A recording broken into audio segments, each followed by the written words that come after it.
I've been gone. I hope that you noticed. Even more than that, I hope that you missed me. It's been 3 weeks since my last confession. I kid, I kid. I have been taking care of myself. That's what I've been doing. I've been trying, resting and taking naps and just doing way less. I have noticed so many things, including how my nervous system is much more relaxed. But that's an episode for another day.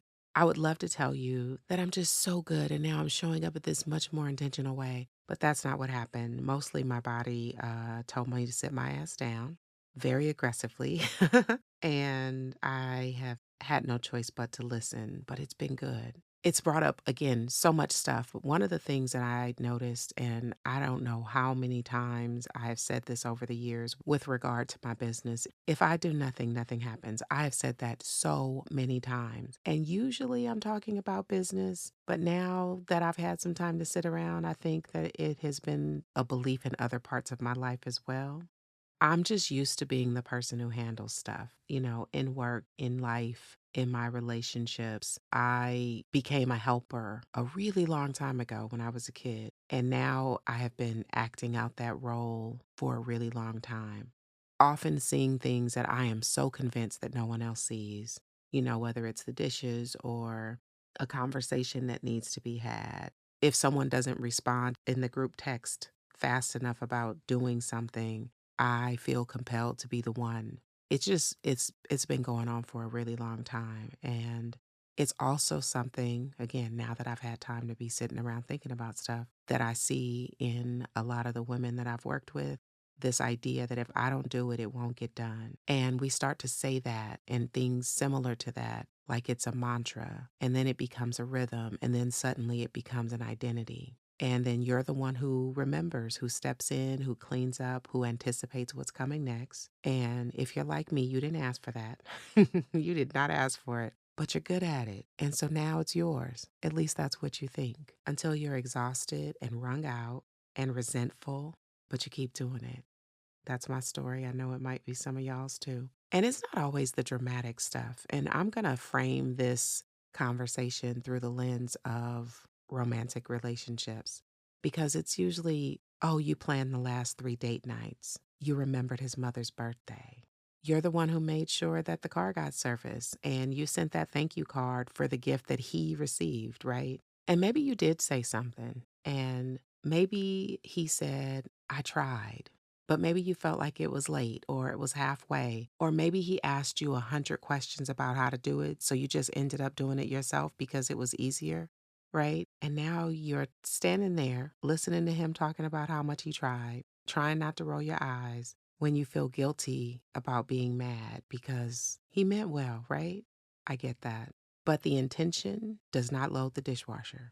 It doesn't schedule appointments and it doesn't follow through when life is lifing. And this is the part where a lot of women just go quiet. So you stop asking, you stop expecting, you stop hoping, and you just do it automatically, quietly, but begrudgingly, because it's easier to do it than to explain why you're disappointed. And if this is where you are in this numb, efficient, getting shit done place, I say to you, you're not wrong for being tired.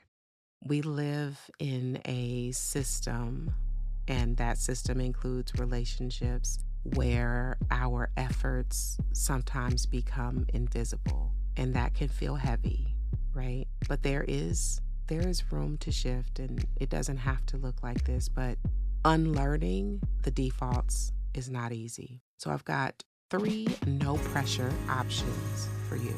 You can do one or all 3.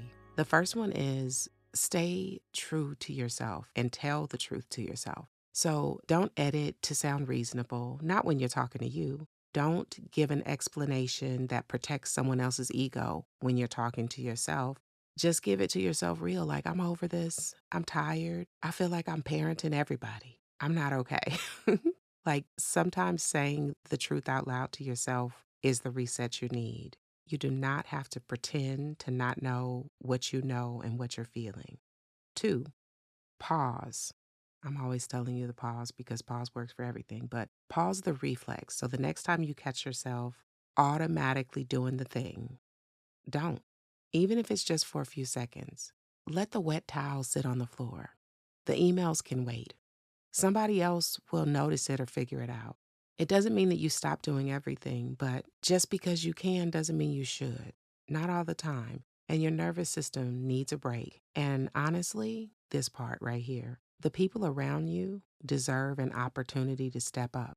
And when you take over immediately, they never get a chance to. Number 3, ask for something real and specific. So don't be vague.